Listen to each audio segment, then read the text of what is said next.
High above the waking world, a kingdom of drifting towers and cotton spires hummed with bells and soft laughter.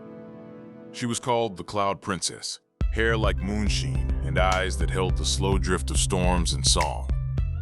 He came in armor of mirrored mist, a silver knight who walked as if the sky were his steady ground. Their first meeting was quiet as dawn, a shared smile over a fountain of mist, a beginning braided from shy wonder.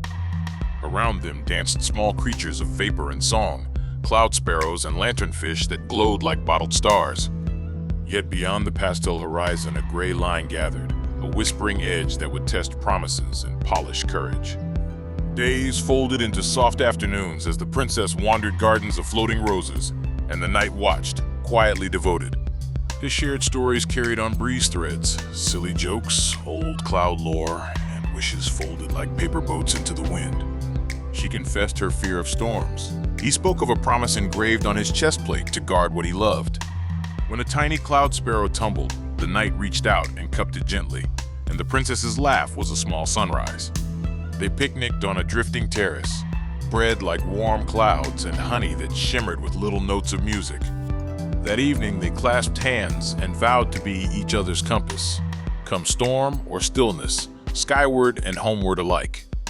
One dawn the gray line spoke louder, folding itself into shadow tendrils that crept like cooled smoke across the outskirts.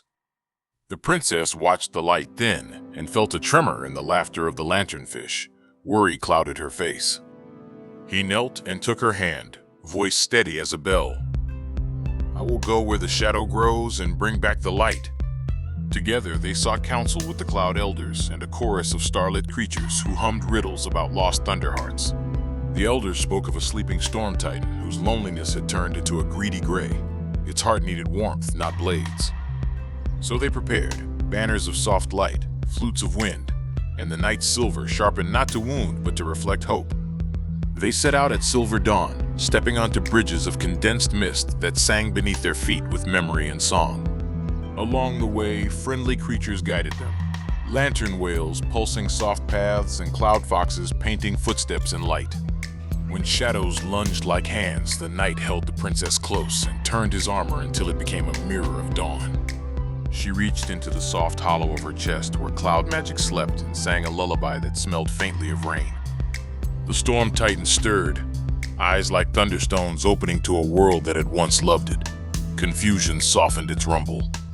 At the edge of fear, the knight stepped forward and offered not a spear but his hand, asking the titan for its story.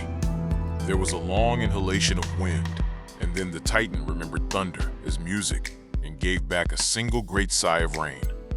Light rushed like a surprise guest through the kingdom, polishing rooftops, coaxing lanterns to giggle awake and sparrows to dance.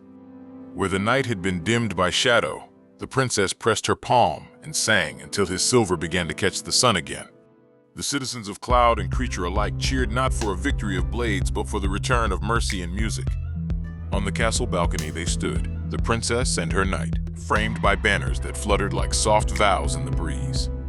And so the sky held them, a promise woven from small brave things, a hand offered, a song given, and love that kept the dawn.